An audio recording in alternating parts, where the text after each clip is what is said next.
Historic. It was truly historic. And speaking of historic, the market's historic today. The Dow posting its fourth record close of the new year, and its 75th under President Trump. Nicole Petallides on the floor of the New York Stock Exchange.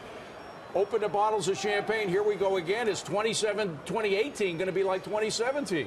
And why not? It's been a lot of fun, and you mentioned some great stats. How about the 92nd record close since Election Day, when we were hovering around 18,300, and here we are at 25,386 today. So records across the board, Dave and Melissa. So we saw the Dow, the Nasdaq, the S&P, the Russell, and the transports all hit intraday highs. Did notice that the Russell's down just fractionally, so that didn't close with a high, but across the board gains.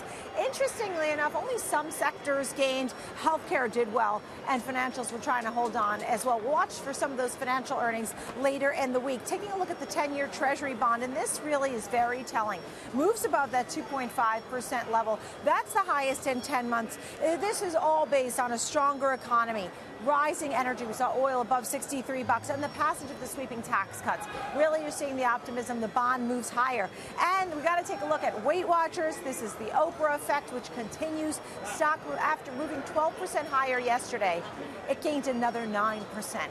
Another high. All of this comes on the heels of Oprah speaking at the Golden Globes, where she received a Lifetime Achievement Award. She was well received, and there's so much talk about Oprah Winfrey for President 2020, and that's really given a boost there to Weight Watchers stock, which she bought and took a stake in 2015. 10% stake. It's up about close to 700% since then. Unbelievable. Very strange. Very interesting stuff going on. You did hear Trump's comments today pertaining to Oprah, right? He said he likes she's, her, but he'll beat her. She's not going to win. Yeah. Not going to win. Or All right. run. Thank you very much, Nicole. Good to see you. Melissa.